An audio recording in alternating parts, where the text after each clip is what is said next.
Milan, May 26, 1955. 5,000 people filled the Duomo Cathedral. Photographers lined the steps. Journalists crowded the entrance. Dignitaries, racers, mechanics, fans, all waiting for the funeral to begin. Alberto Ascari, two-time world champion, dead at 36. Someone asked, "Has Ferrari arrived?" No one had seen him. They checked the front rows. Reserved seats, empty. They checked the back, the side entrances, the street outside. Enzo Ferrari was not there. He never came. He sent flowers, white roses, expensive arrangement, cards signed in his own hand. But he did not attend the funeral of the greatest driver he ever had. This is the story of why Ferrari couldn't face what he had built, and how that choice defined the rest of his life. 4 days earlier, Monza circuit, Thursday afternoon testing. Alberto Ascari arrived at the track unannounced. He wasn't supposed to be there. He was driving sports cars that season, not Formula One. Different team, different schedule. But Ascari loved Monza, lived nearby, sometimes dropped by just to watch. That day, Eugenio Castellotti was testing a new Ferrari sports car, the 750 Monza. Beautiful machine, fast, unstable. Ascari watched from the pit wall. Castellotti completed 10 laps, clean, quick, came in for adjustments. Ascari walked over, looked at the car. "How does it handle?" Ascari asked. "Light in the rear," Castellotti said. "Nervous through the fast sections." Ascari nodded, ran his hand along the bodywork, the way he always did, like he was reading the car through touch. "Can I take it out?" Ascari asked. The mechanics looked at each other. Ascari wasn't contracted with Ferrari anymore. This wasn't his car. This wasn't even his race series. But he was Alberto Ascari. "You didn't say no to Alberto Ascari." "1 lap," the chief mechanic said. Ascari smiled, put on a borrowed helmet, climbed in. He didn't bother adjusting the seat, didn't ask about tire pressure or fuel load, just fired the engine and pulled out. The mechanics watched him disappear down the straight. "He'll be fine," one said. "He's driven thousands of laps here." They were wrong. Ascari came through the Curva del Vialone at speed. Too much speed. The car snapped loose. Rear end stepped out. Ascari corrected. Overcorrected. The car spun. Backwards. Then sideways. Then airborne. It cleared the barrier. Landed in the harbor chicane's escape road. Flipped. Rolled. Came to rest upside down in the water drainage channel. Emergency crews arrived in 90 seconds. They pulled Ascari from the car. No major visible injuries. Unconscious but breathing. He died in the ambulance. 11 minutes later. Cause: chest trauma. Internal bleeding. The impact had been too severe. He never regained consciousness. They called it a freak accident. The car's fault. The setup's fault. Bad luck. No one called it Ferrari's fault. But Enzo Ferrari did. The phone call reached Ferrari at 4:47 p.m. He was in his office in Maranello, reviewing production schedules, planning for the next race. His secretary, Maria, opened the door without knocking. Her face told him everything. "There's been an accident," she said. "At Monza." Ferrari stood. "Who?" "Alberto." Ferrari sat back down. Slowly. "How bad?" Maria's eyes filled. "He didn't make it." Ferrari stared at his desk for a long time, at the papers spread across it. Technical drawings. Performance data. All the things that made cars go faster. All the things that made moments like this possible. "Was it our car?" Ferrari asked quietly. "Yes." "What happened?" "They don't know yet. He was testing. The car spun. He went into the barriers." Ferrari nodded. Once, then looked at Maria. "Cancel my appointments for tomorrow. All of them. The funeral will be. Cancel them." Ferrari repeated. Maria left, closed the door. Ferrari sat alone in his office until midnight.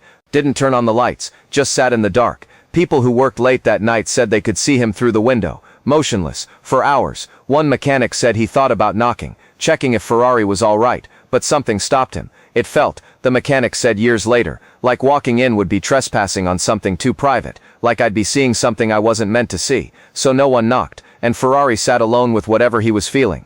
Alberto Ascari had been more than a driver. He'd been Ferrari's proof of concept, his vindication, his answer to everyone who said Italian cars couldn't beat the world. Ascari joined Ferrari in 1949, young, talented, son of Antonio Ascari, a legendary driver from the 1920s, who'd also died racing. There was symmetry in that, darkness too, but Ascari was brilliant, smooth, precise, drove like he was solving a mathematical equation at 200 kilometers per hour. He won Ferrari's first world championship in 1952, then again in 1953. Back-to-back titles, dominance. Ferrari attended those races, stood in the pit, watched Ascari work, said little but felt everything. After the 1952 championship, a journalist asked Ferrari, "Are you proud?" Ferrari considered the question. "Pride is for people who doubt it. I never doubted. Alberto is simply doing what the car allows him to do. But privately, Ferrari told his engineers, Ascari is the best driver I'll ever have. Protect him. They tried. Racing in the 1950s was lethal. No seatbelts, minimal helmets, hay bales for barriers, tracks lined with trees and lampposts. Drivers died regularly, not occasionally. Every season, multiple drivers. Ferrari lost drivers before. Giuseppe Farina, though he survived his time with Ferrari, died later. Luigi Villaresi nearly died twice, but Ascari had seemed untouchable, too skilled, too smart, and now he was dead. In a car Ferrari built, on a track Ferrari knew, during a test session that hadn't even been necessary. The guilt was immediate and total. The funeral was scheduled for Thursday, May 26th, Milan's Duomo Cathedral. Major public event. The Italian government sent representatives. The racing world cleared their schedules. Thousands of fans planned to attend. Everyone assumed Ferrari would be there. He was the most important figure in Ascari's career. The man who'd given him the cars that made him a champion. The man whose factory built the machine that killed him.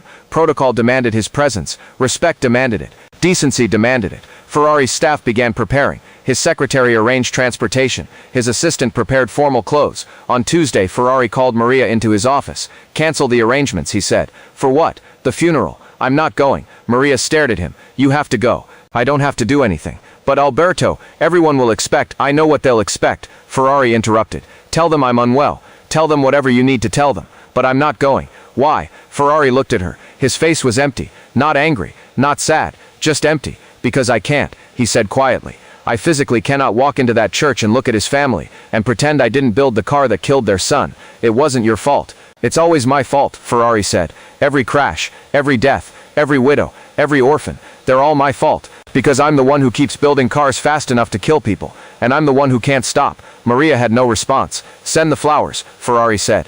The biggest arrangement they have, whatever it costs, and make sure the card is handwritten. But I'm not going. People will talk. Let them, Ferrari said. Thursday morning, the funeral. The Duomo filled early. Mourners crowded the pews. Photographers waited outside. Press from around the world. Ascari's wife, Mieta, sat in the front row. Their 2 children beside her. 7 and 4 years old. Too young to fully understand. Old enough to know their father wasn't coming home. Behind them, drivers Ascari had raced with. Mechanics he'd worked with. Team managers. Rivals. Friends. The Ferrari contingent arrived. Engineers. Mechanics. Team manager. All in formal black. But no Ferrari.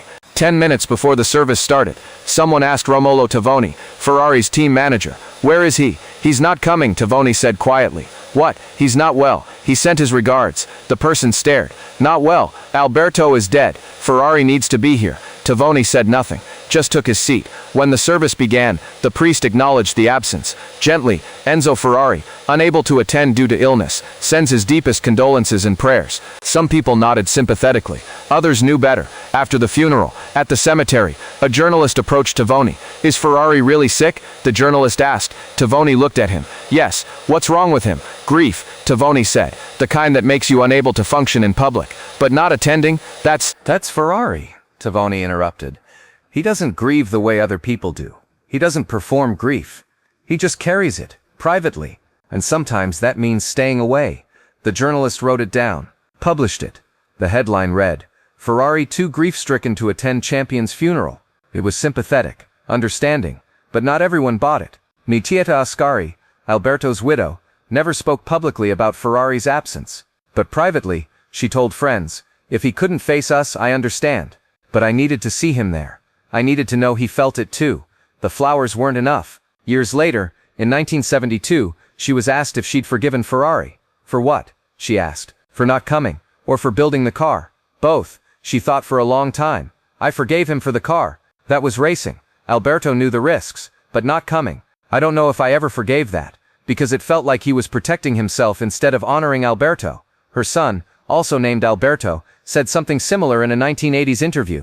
"My father worshipped Ferrari, drove his heart out for him, and when he died, Ferrari couldn't be bothered to show up. That's what I grew up believing, that my father's death was an inconvenience. Whether that was fair or not, it was how they felt, and Ferrari never tried to explain." Back in Maranello, the day of the funeral, Ferrari sat in his office alone. He didn't listen to radio reports, didn't read newspapers, didn't take phone calls. At 11 a.m., when the funeral began, he stood and looked out his window, toward Milan, 45 kilometers away. He stood there for 30 minutes, then sat back down and returned to work. One mechanic saw him later that afternoon, walking through the factory, checking the cars being built. running his hands over the bodywork. He looked, the mechanic said, like he was making sure they were still worth it. Like he was asking the cars, "Are you worth what you cost me?" The mechanic didn't know what answer Ferrari got, but Ferrari kept building. The criticism came quickly. Newspapers questioned his absence. Editorials called it disrespectful. Some said it proved Ferrari cared more about cars than people. One particularly harsh article said, "Enzo Ferrari builds beautiful machines and treats human beings like disposable parts. When they break, he orders new ones." Ferrari read it, said nothing publicly, but privately he told his closest engineer, "They think I didn't come because I don't care. The truth is I didn't come because I care too much. If I'd walked into that church, I would have had to admit what I am.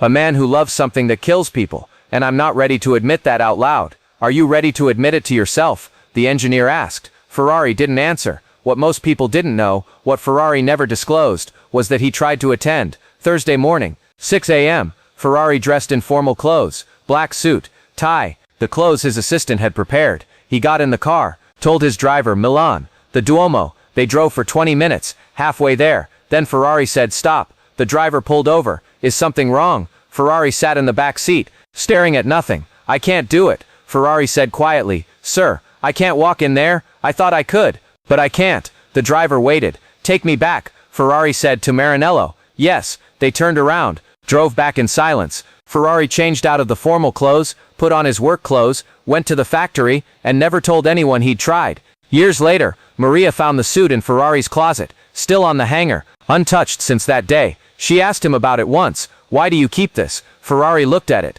"To remember." "Remember what?" "That there are some things I'm not strong enough to do." She never asked again, but she understood. Ferrari wasn't avoiding the funeral out of coldness. He was avoiding it out of honesty. He knew if he went, he'd have to pretend. Pretend it was God's will. Pretend it was just bad luck. Pretend the car wasn't part of the equation. And Ferrari couldn't pretend those things. So he stayed away. Because staying away was more honest than attending and lying. Ascari's funeral wasn't the first Ferrari missed. It wouldn't be the last. In 1953, 2 years before Ascari, Luigi Fagioli died after injuries sustained in a race. Ferrari didn't attend. In 1957, Eugenio Castellotti, the driver testing the car when Ascari died, also died at Monza. Ferrari didn't attend. In 1958, Luigi Musso died at the French Grand Prix. Ferrari didn't attend. In 1961, Wolfgang von Trips died at Monza. Ferrari didn't attend. Over 50 years, Ferrari lost more than 20 drivers, some while they drove for him, some after they'd left. He attended 0 funerals, always sent flowers, always wrote personal condolence notes, always made financial contributions to the families, but never attended. People noticed the pattern. In 1967, a journalist asked him directly, "Why don't you attend your drivers' funerals?" Ferrari was quiet for a long time. "Because," he finally said, "I cannot stand at a grave and celebrate a life I helped end." "But you didn't kill them, didn't I?" Ferrari interrupted. "I built the cars. I demanded they go faster. I pushed them to their limits. And when those limits were exceeded, people died. If I attend the funeral, I'm complicit in the lie that this is noble, that dying for speed is honorable, and I can't lie like that. Then why keep racing? Because stopping would make their deaths meaningless. The only way to honor them is to learn from what killed them and build something safer. But that takes time, and in the meantime I race. And sometimes I lose people, and I carry that, but I carry it privately. Not at funerals where everyone pretends this is tragic, but unavoidable. It's not unavoidable. It's a choice. My choice. And I won't ask their families to absolve me of it." The journalist published the quote. It caused controversy. Some admired his honesty. Others found it disturbing. But Ferrari never clarified, never softened it, just lived with it. In 1982, Gail Villeneuve died, one of Ferrari's most beloved modern drivers, charismatic, fearless, adored by fans. His funeral was massive, international event. The racing world stopped. Ferrari did not attend. He sent flowers, largest arrangement at the service, card in his handwriting. Gil drove like an artist. The world is lesser without him. But Ferrari stayed in Maranello. When asked why, he said simply, "Because I've been to this funeral 20 times already. I don't need to attend it again to know what it costs." Villeneuve's family never commented, but those close to them said they understood, because by then Ferrari's absence had become its own kind of presence. His flowers, his notes, his silence, they communicated something deeper than attendance ever could. They said, "I feel this too much to perform it." In 1988, Ferrari himself died. August 14th, his funeral was held in Modena. Thousands attended. Drivers, engineers, politicians, fans. Mieta Ascari, Alberto's widow, was there, in her 70s by then. Someone asked her, "How do you feel being here?" After Ferrari never came to Alberto's funeral, she looked at the casket, thought for a moment. "I understand now," she said quietly. He wasn't avoiding Alberto, he was avoiding himself. The part of himself that loved racing more than he loved the people racing killed. And he couldn't face that in public, so he faced it alone. For 30 years. "Do you forgive him now?" "I forgave him years ago," she said. "Once I realized his absence wasn't about Alberto. It was about Ferrari not being able to forgive himself. And that's a harder thing to live with than I understood when I was young." She placed flowers on Ferrari's casket. White roses. The same kind Ferrari had sent to Alberto's funeral. Then she left. After Ferrari's funeral, someone found a letter in his desk. Unsealed, undated, written in his handwriting. It read, "I have built cars that killed people I admired. I have sent flowers to funerals I could not attend. I have carried the weight of knowing that my life's work cost lives. Some call me cold. Some call me a coward. They are both wrong and both right. I am not cold. I feel every death as if it were my own son. But I am a coward. I cannot face the families and admit that I choose to continue anyway. So I stay away. Not because I don't care, but because I care so much that attending would force me to admit I value speed more than safety. And I'm not brave enough to say that out loud. This is my confession. This is my shame. This is my truth." The letter was never published. The family kept it private, but word leaked. People talked, and decades later, when historians studied Ferrari's life, they came back to this pattern. The funerals he never attended. Some saw cruelty, others saw cowardice, but a few, usually those who'd lost people themselves, saw something else. They saw a man who understood that grief performed in public isn't grief, it's theater, and Ferrari refused to perform. He carried his grief privately, silently, in locked offices and dark factories, and hours spent alone asking questions that had no good answers. Was it selfish? Maybe. Was it honest? Absolutely. And in the end, Ferrari chose honesty over comfort, even when that honesty isolated him, even when it made him look cold, even when it cost him relationships, because the alternative, standing at graves, shaking hands, accepting condolences, pretending the deaths were unavoidable tragedies rather than calculated risks, would have been a lie. And Ferrari built his life on many things, some beautiful, some terrible, but never lies. The flowers he sent said, "I feel this." His absence said, "But I can't pretend it's acceptable." And for 30 years, that was his truth. Uncomfortable, painful, isolating, but true. In 2005, Formula One held a ceremony honoring Alberto Ascari, 50 years after his death. They invited former drivers, historians, family members. Someone mentioned Ferrari's absence from the funeral. Ascari's grandson, Alberto's grandson, named after both his father and great-grandfather, spoke. "People ask if we're angry Ferrari didn't attend," he said. "We were for years, but I've thought about it differently as I've gotten older." Ferrari's absence was his way of saying, "I can't celebrate your grandfather's life without acknowledging I'm partly responsible for his death." And that's more honest than most people are capable of. He didn't hide behind "racing is dangerous," or "these things happen." He just said through his absence, "I can't face you because I helped cause this." That's not cruelty. That's guilt. And guilt, at least, is honest. The room was quiet. "I wish he'd come," Ascari's grandson continued. "I wish he'd stood with us, but I understand now why he couldn't." And in a strange way, his absence honored my grandfather more than attendance would have, because it admitted the cost was too high. And that admission is what my grandfather would have wanted. Not flowers, not eulogies, just the truth. The cameras captured the moment. It's archived now, part of the historical record. A grandson forgiving a ghost for a choice made 50 years earlier. Have you ever avoided something not because you didn't care, but because you cared too much? Have you ever stayed away because presence would have required you to lie?